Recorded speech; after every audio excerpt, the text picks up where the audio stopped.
What's up? Hello. I just chimed into the conversation that you actually had. I'm sure you read my comments. Mm-hmm. I don't know if you did or not. No, I didn't. I have a question for you. It seems like you know your Bible, so you will be able to answer this question for me. Why are we still using the name Jesus when his real name was Yahusha? Can you show me where his name was Yahusha? Well, he's Hebrew, right? That wouldn't be the name in Hebrew, no. It is. It's not. Well, I actually did a research. If you can actually go to Blue Bible and type in Jesus, and if you click on the numbers, and it actually directs you to Jesus Greek, how they converted it, why they converted it, because they don't have the J, the SH sound.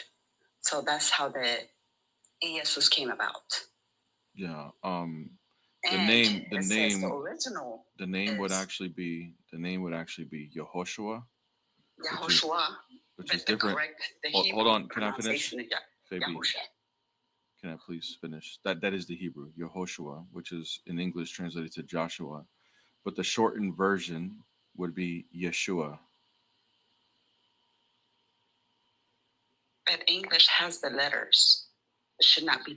It should be translated by sound, and we still carry the letters to actually apply the sound. We have all the letters. I can understand. Back then, they used to speak. The most common language is Hebrew and Greek and Aramaic. Those are the three languages that was spoken. But in Aramaic, they were not able to translate it correctly. But English has the right pronunciation, translation. So why?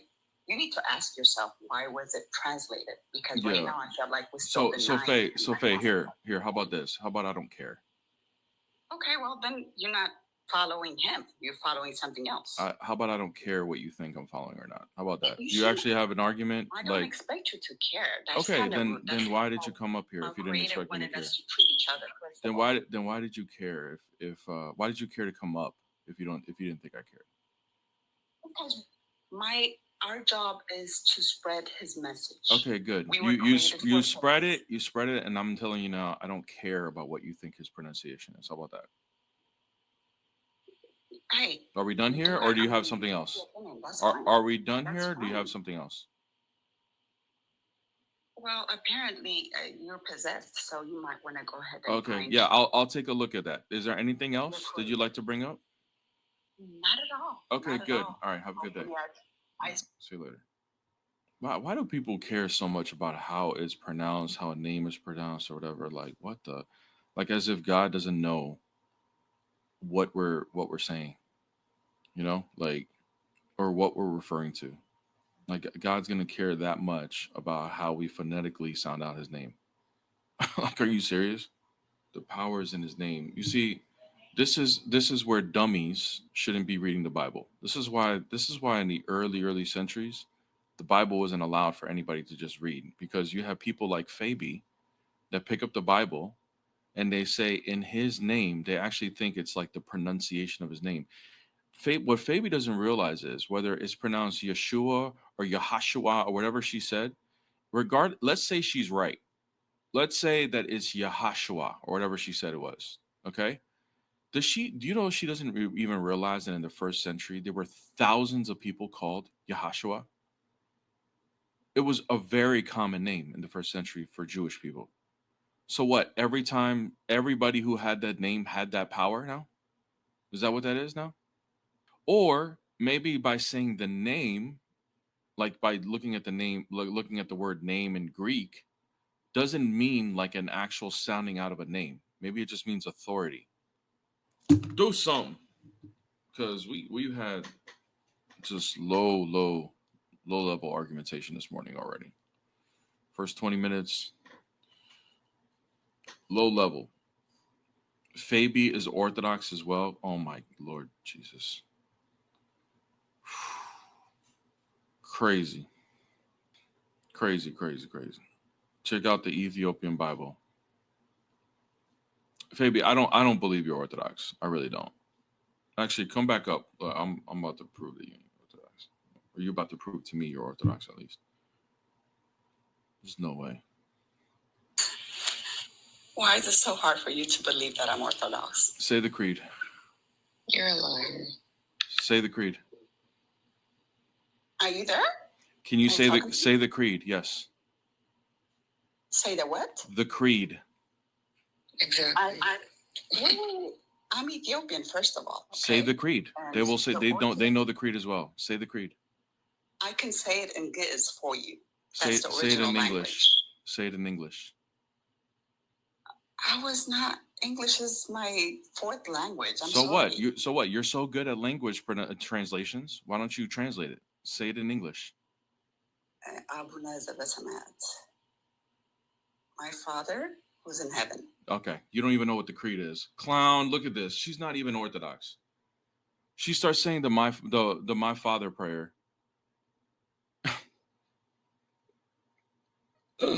Oh my gosh, she starts praying the Our Father. After I ask her what the creed, like, say the creed. Please, people, stop claiming you're Orthodox when you're not. Get the hell out of here. What up, trucker? Hey, how's it going, guys? Doing good. How are you? Good. Y'all ready to go on the right path to meet Jesus in the hereafter? Hope so. What's your faith? Alhamdulillah, Muslim. Oh, okay. Yeah, that's not the right path. I know that much. Who is the host like doing the debate like with the prompt, or is that somebody else? Is that you? That's me. Yeah, I'm the host. Muslims, why? As a Muslim, why am I not Christian? That answer is easy because I believe in a one God, not three gods. Oh, okay. Christians don't believe in three gods, though. Yeah, you could flip this. You could say three essence, one essence, this, that, or the other. It's just me, just one God. No argument. No, that's just ambiguity, you. Nothing. That's just you. That doesn't mean that's what Christians believe. That doesn't mean you're right. All right. Okay, can you prove that? You guys believe the Father and the Son are not the same person, but they have the same essence, but they have different decision making, but then they don't have the same authority, but they have one authority over the other. It does not make any sense. That's actually everything you just said. Everything you just said, you're right. Doesn't make sense, but luckily that's not what Christians believe. You just misrepresented what Christians believe. No. I've been trying to talk to Christians for so long from different countries. And you still get it wrong. And you still get it wrong. That's crazy. No, like if you're telling me there's three essence of the same person. No, but we don't say that either. We don't say that either. You got it wrong again. You've been talking to this many Christians and you still get it wrong. That's insane. Okay. What is your Trinity? Explain to me then. Oh, my is the same Trinity all the way around. You just probably want to hear what you want to hear, more than likely, because that's what most Muslims do. But no, I got you on. Let me see if you. Yeah, three distinct persons, one identical essence. Could they talk to each other? Can they talk to each other? Yeah. Yeah, sure. Why would the same person talk to himself? They're not the same person. See, that's where the fallacy lies. You're saying they could do something that's three different people. Like me and you are having a conversation. We're two people, different people, with different minds, with different intellect, with different everything. We share the essence of being human with the blood and flesh and everything, and being mortals. But again, though, like I'm asking you, can Jesus and the Father talk to each other? Yes. Okay, and is Jesus all knowing as well as the Father? Yes, and communication doesn't need to be talking, by the way. Then why does Jesus tell you in your Bible, or supposedly by the authors, he's communicating to people to go to follow his way to the Father? Okay, so again, like I'm giving you alley-oops to get me back to be me becoming a Christian, but yeah. Well, here's the thing: you got me all wrong. I'm not, like, my goal is not to convert you. So, how's your problem saying otherwise? Where does it say I'm here to convert you? Muslims, why are you not Christian? Mm-hmm. What do you understand from that statement? I'm just asking why you're not a Christian. Yeah, man, we're the only religion that has the monotheistic religion, one God. Really? Your God doesn't make sense, though. It doesn't follow. He's your creator of this world. Everything in this world was created by him. Everything, every aspect. He's the controller. And when we die, we go back to him. There's going to be a judgment where everybody's going to be judged. Is he the most loving? Eternity. Is he the most loving? Yeah, well, that's one of his names. Is that eternal? The most loving comes with conditions. Yeah, that's fine. But is he the most loving eternally? What do you mean? Has he always been the most loving? That's one of the 99 names of Allah. I know it is. Has he always been the most loving? Like his attributes there from the get-go. So is that a yes? He's always been the most loving? I would say. Okay. So before creation, who was he loving? What? Before creation, who was he loving?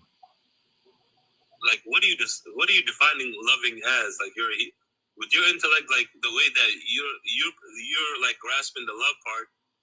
That's not the love that like you could put on God. Like that's why we don't call a man a God. We can't comprehend Allah's like. So what does it mean? So what does it mean that he's the most loving? What does that mean? He loves his creatures, like he created us to worship him. Okay, so before creation, who was he loving? Like who was he not loving then? I don't know. Who was he loving? Was there anybody to love before creation? I could flip the question like that. Who was he not loving? That doesn't follow, bro. My question is, who was he loving? Who was he loving? Hey, remember, hey, hold on. Remember, you wanted to be converted to Christianity if you could. So go ahead and follow along, answer the questions. Who was Allah loving before creation? Allahu A'lam, I do not know that. Oh, wow. Okay, let's think about it, okay? Let's think about if it's possible for him to be loving before creation, okay? Well, he can't be loving another God because you don't believe in another God. And he can't be loving another person within himself because, well, you don't believe in the Trinity. So what other options could there be? Nothing, right? So he wasn't loving anything before creation. So now my question to you is this. Can Allah express his love without creation? Like as a human could feel Allah loves them? Can Allah express his attribute of love without creation? To who though? I'm asking. That's my point. Nobody, right? The answer is he can't. He can't express his love without creation. Would you agree? No. Okay, then who? Then no. That's fine. He's not limited to anything. Okay, creation, good. No worries. No worries. Yeah, that's fine. He's not limited. He's not dependent. Okay, cool. So if he doesn't need creation to express his love, how can he express his love without creation? He brought us to this world, Earth. Yeah, before that, brother. Hey, before creation. I said before creation. Hey, robot.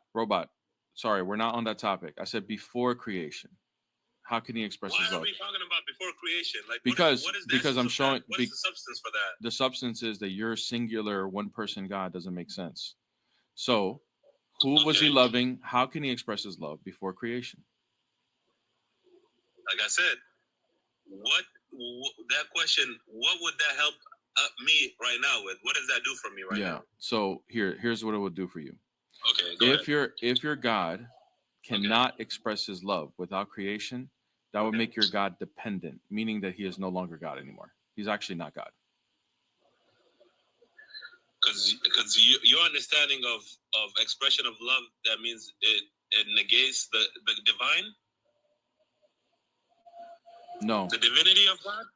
It would be, if he is divine and the creator, that means he would be fully transcendent and independent. Would you agree? Like, again, your understanding and my understanding are going to be totally different. Do you agree? Well, our understanding as God has to be fully independent and not need anyone. Would you agree? Yeah, at that point, I could agree with that. Okay, good. God does Allah? Okay, good. Okay, good. Now follow the question. Can Allah express his love without creation? Why does Allah need to express his love? I'm asking, can he? Does he have the ability to express his love without creation? How would you quantify that love? Showing showing priority for someone else? Like how okay, we gotta make this like you're making it so vague and so like here. I'll show you. I'll use the Quran. You gotta land the point, brother. Yeah, I've been landing the point. I think you're just. I think you know the point. You're just trying to. No, you're nervous. You're nervous and trying to find your way out of it. But no worries. No, I'm here, saying. I'll use the Quran. The Quran expresses a form of love, which is giving to charity, giving to the poor. Would you agree that's a form of love? It's a duty to us Muslims. Right. Do you agree it's a form of love? But Allah does not need our money. I didn't ask that. I said, do you agree that that is a form of love? There's people that do charity, but they don't do it. I didn't ask. I didn't. Yeah, that's wonderful. That's wonderful. I didn't ask that question. I just asked, is that a form of love? As my opinion? Is that a form of love? Yes or no? It depends from person to person. Okay. So when a person gives to the poor for someone else, that's not loving another person? He could do it for being a show off. Okay. Is it a form of love? Like if they did it to love someone else, is that a form of love? If you believe it's a show of love, okay, I'll grant you that. Okay, Keep good. going. Can Allah express all forms of love without creation? Again, Allah does not need to be put in this box for like, oh, was he loving before the creator? Like, no, Trucker, you're not following. You're not following. If Allah cannot express all forms of love without creation, that would make him dependent, meaning that he's created, not the creator. Okay, you lost me again. Like, okay, here. Let me here. Do you believe Allah is dependent on anyone? No. Okay. Would you agree that if Allah is dependent on anyone, that means he's no longer God? Would you agree with that? That Allah is going to be dependent on somebody? Yeah, that's not a God. Okay, perfect. So if Allah is dependent on anyone, that means he's not God. Okay? Perfect. Good. Can Allah express all forms of love without creation? What's the answer? Yes or no? To who though? To this creation? Brother, before creation.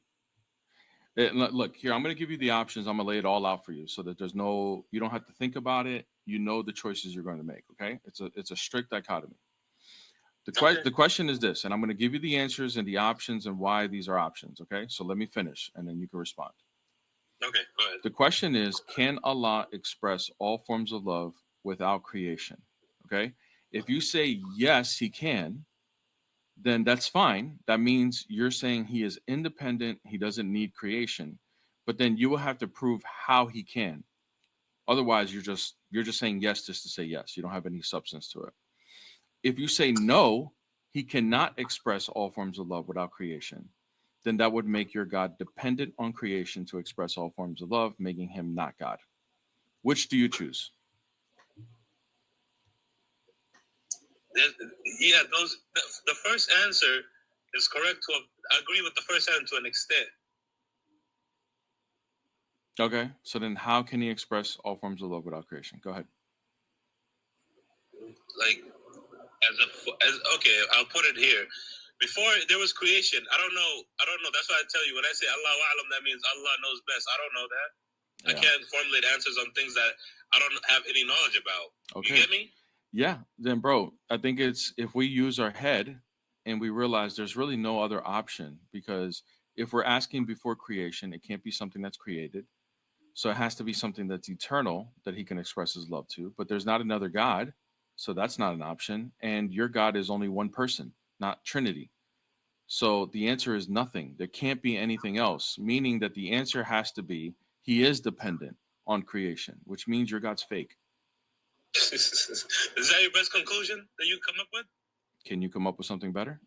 Was that your debate? Other than Allahu Alam, can you come up with a better answer? No, that's the best answer as Muslims. Okay, bro. So then there it is. Don't ever question the Trinity again in your life. You don't even know. You don't even know who your God was loving before creation. You hit me with the Allahu Alam, bro. Go Allahu Alam by yourself. Mr. Oh, I'm so open-minded. Prove to me something. Maybe convert. You just literally ran into a wall where the only option is that your God's fake, and all you're saying is, oh, Allahu Alam. It's not true. It's true that he is God. I can't explain why though. Okay, don't ever challenge the Trinity to anyone else ever again. Don't ever do that. Go figure it out. Yo. What's up? Okay, so what is the topic? Why are you not Christian? Oh, okay. Because I don't believe that the Bible is still preserved as it is. I'm assuming you're Muslim. I am, yeah, sure. Okay. How do you know it's not? I mean, every scholar agrees that the writers of the Gospels are anonymous. So? Even your scholars. My scholars? Who are my scholars? Who are my scholars? I don't think that the New Testament aligns with the Old Testament too. Yeah, let's stay with the anonymous thing. Who are my scholars that you're saying that? Who are your scholars? Yeah. I mean, I don't know if you trust any of those scholars. I think you only take the church fathers, right? Of course. Okay, fine. But that doesn't mean, by the way, just to clarify, that doesn't mean I don't trust any scholar. I'm just saying, like, those scholars are not an authority over our text. Even your church father agrees that there's corruption in the text. Yeah. Okay. So you're switching the topic. You don't want to stay with the anonymous thing.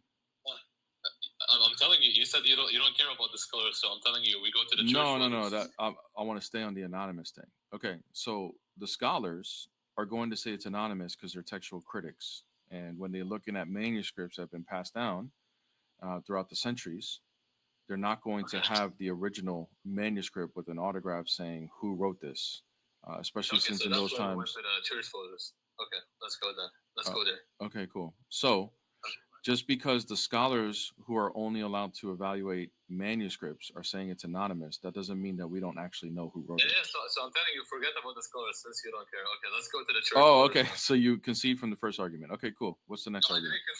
You concede. It's okay. You didn't. You're worried about going down that path. So don't worry about it. Let's go. What's the next one? Why would I present a scholar if you wouldn't care anyways? Okay, so you concede. So go ahead. What's the next one? I conceded because you don't care about it. Okay, that's good. Why. All right, good. Okay, fine. So do you agree that there are some church fathers that agree that there is corruption in the text? What text are you talking about? The New Testament. So are you saying that there's church fathers that are saying in the canon that we have today that there's corruption in it?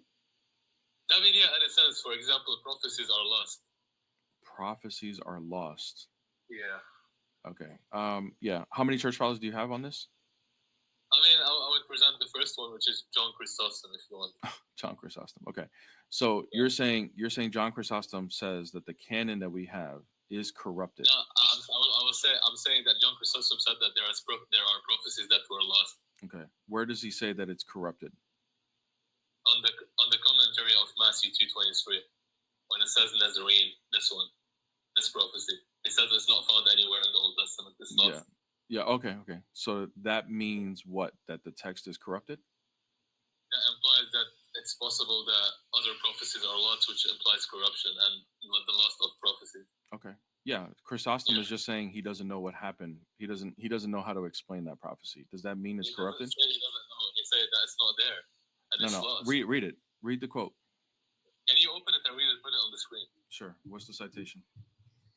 I mean, I'm using the app called Katana, if you know it. Katina Bible? Yeah, so I mean, I don't have two devices, so I cannot open it. No worries. I'm just telling you what I know. I mean, if you can explain it, then sure, I was concede. I mean, I already know the explanation to it, but just because John Chrysostom says he's going to assume that this could be a lost prophecy doesn't mean he's saying that our scriptures are corrupted. Okay, it says we see here the cause. Lost prophecy, isn't that corruption? No, that wouldn't be corruption. What is that then? That would not be corruption. It would just be missing information. That doesn't mean it's corrupted. I mean, if information is missing, corruption. All right. So look, corruption. You can define them as one of two things. Okay. You could define it as just like there's textual variances and stuff like that, which are not really an issue. Or you can define it as someone manipulating and changing things, right? Which is what you guys believe, right? So if there's a book and there's a prophecy called Paul will break the glass tomorrow, and if I throw away this prophecy, is that corruption? No. Doesn't mean it's corruption. What is that? Doesn't if you do it to manipulate and change the theology, then yes. But how does this change the theology of anything? And do we have evidence? And do we have evidence? Well, first of all, John Chrysostom's assumption that this is a law. If what you're saying is true, what he said, which we're about to read it in a second. If he is saying that this is a lost prophecy somewhere, he just misunderstood what Matthew was saying, which is not a problem because he's not infallible. I didn't know that church fathers can make mistakes for teaching. Of course they can. We don't believe church fathers are infallible on their own, bro. Like I don't know where you got this from. So I heard that you believe that the church is infallible. During correct. The meeting. Is that that's a collective. That's collectively. That doesn't mean that one individual is infallible. Okay, so can you at least explain what he said in this commentary? Yeah, I'm gonna read it. So let's see if he says what you say. So here we go. We see here, it's a little bit long, but we'll go. We see here the cause why the angel, also putting them at ease for the future, restores them to their home, and not even this simply, but he adds to it a prophecy, that it might be fulfilled, says he, which was spoken by the prophets. Bro, you got a lot of background noise. Okay, thanks. He shall be called a Nazarene. Matthew 2:23. What manner of prophet said this? But be not curious nor over busy, for many of the prophetic writings have been lost. Okay, so that's what you were saying. And this one may see the history of the Chronicles, for being negligent and continually falling into ungodliness. Some say suffered and perished, others themselves burned up to cut to pieces. Okay, cool. All right, so he does say that. So if I give you the explanation, then what? I mean, I would say, okay, if the explanation is okay, I would concede. I don't care. Okay, well, all right, cool. So being a Nazarene, the word comes from, obviously it's somebody that comes from the city of Nazareth. The word Nazareth is the root word of it is Netzer, which is like, it just means like branch or little branch. No, I know how to solve this argument. I know that it's in the Old Testament in a way, but why did John Chrysostom say this sentence? This is my argument. Oh my gosh, guys. Okay, guys, he brought this argument that there's corruption. He said that your church fathers say there's corruption. I brought it up. We just showed that this doesn't change theology. He just doesn't know where it comes from. Now that he knows that I can explain the prophecy, he's saying, "Oh no, I know you. There's a way to do it." But what I'm saying is, why does your church father say this? After I said one church father is not infallible, bro. This is concession number 2. You want to move on to the next argument? It's not a concession. I'm saying, why did John Chrysostom agree that there are prophecies that are lost? He says because he didn't know. So what? What's the issue? How does that rock my world as a Christian right now? Huh? I mean, one of your church fathers says that many prophecies are lost. I mean, isn't that concerning? No, it's not. Why? What's concerning about it? I mean, look at the way he wrote it as well. Brother, we don't. Maybe it just slipped your mind again. We don't believe that one individual is infallible. Okay, fine. Yeah, sure. Okay. So you understand how I'm not concerned just because one church father says something? Fine. I mean. Okay. Concession number 2. Now you want to move on to the third one? I mean, if that's the case, then yeah. Okay, fine. I don't care. All right. What's the next argument? Okay, you were talking about eternal love of Allah. What do you mean by that? Yeah, so are you Athari or Salafi? No. I mean, I just believe in the Quran and Sunnah. I don't even know what I am. Sure, go ahead. Okay. I mean, okay, all right, no worries. So one of his attributes is Al-Wadud, right? The most loving, right? Yeah, all loving, yeah. All right. The most loving, all loving, whichever. Most loving, sir. Yeah. That's an eternal attribute, correct? It is an eternal attribute, yeah, it is. Okay, so he was always the most loving. So who was he loving before creation? He doesn't need to express the love. Okay, so then he wasn't the most loving before creation? He was, but Allah's love is part of his eternal attributes, so he doesn't need to express it for it to be true, right? Okay, so let me ask you this. Do you believe he's fully independent? It's like saying, God is all-powerful, but he didn't show his power before creation, no worries. So he's not all-powerful. I'll grant it to you, but I'll show you why this is still a problem. Do you believe that your God is fully independent? Fully independent? Like he's not dependent on anyone except himself? Correct. Yeah, he is, of course, independent in that way. Good. And these attributes are a part of his nature, correct? Yes. Okay, good. Now, if Allah is dependent on anyone, then Allah can't be God. Would you agree with that If statement? he's dependent on anyone, then he cannot be God? Yes. Would you agree with that statement? Does this apply to you too? Of course. But you believe that Jesus is dependent Hey, Paul, on we're right here. We're right here. Let's stick to you wanted to go into this argument. Don't try to backpedal into something else. So now, okay, all right. Just stay right here. Yeah. Would you agree with the statement that if Allah is dependent on anyone, he is no longer God? Correct? Yeah, he cannot be God if he's dependent on someone, yeah. Okay, good. Can Allah express all forms of love without creation? He doesn't need creation. He doesn't need to show his love to be true. Okay, no worries. Can he express all forms of love without creation? He doesn't need to express it. Okay. Can he I didn't say he needs I didn't say he needs to or anything. I'm just asking. Does he have the ability to express all forms of love without creation? This question is not logical as well. He doesn't need to. Okay. I'm already granting it to you that he doesn't need to, right? That no one's forcing him or anything like that. I'm just saying, can Allah freely express all of his all forms of love without creation? I told you, he doesn't need to. Yeah, you're not. I already gave you that. I already responded to that and said I'll grant that to you, that he can freely choose to express or not express his love. That's fine. But can he freely express his love? Does he have the ability? No worries. Does he have the ability to express all forms of love without creation? I mean, isn't it the same with the power? No, not necessarily. Why not? Because love requires a second subject. Power. What about power?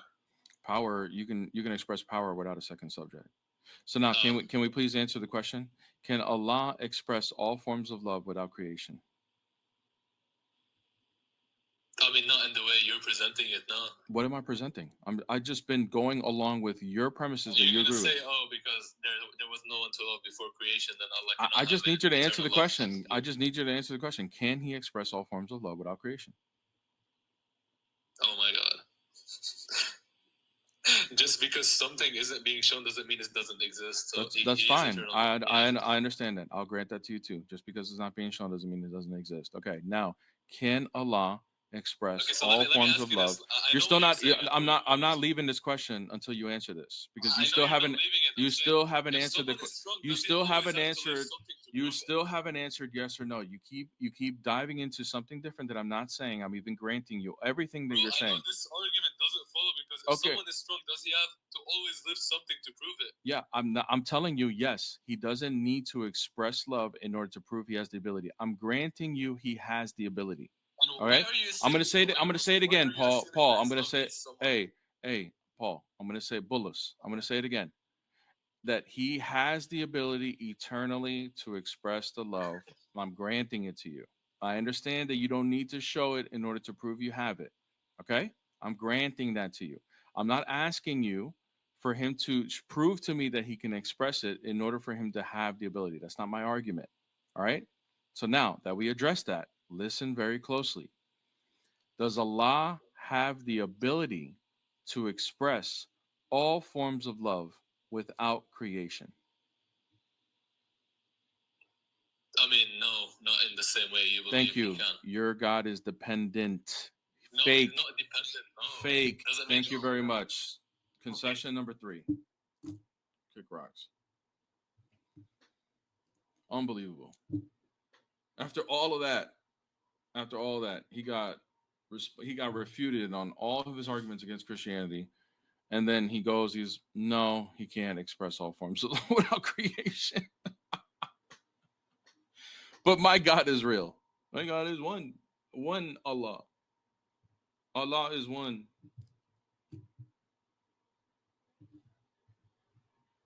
This is how I picture it. Whenever these goofies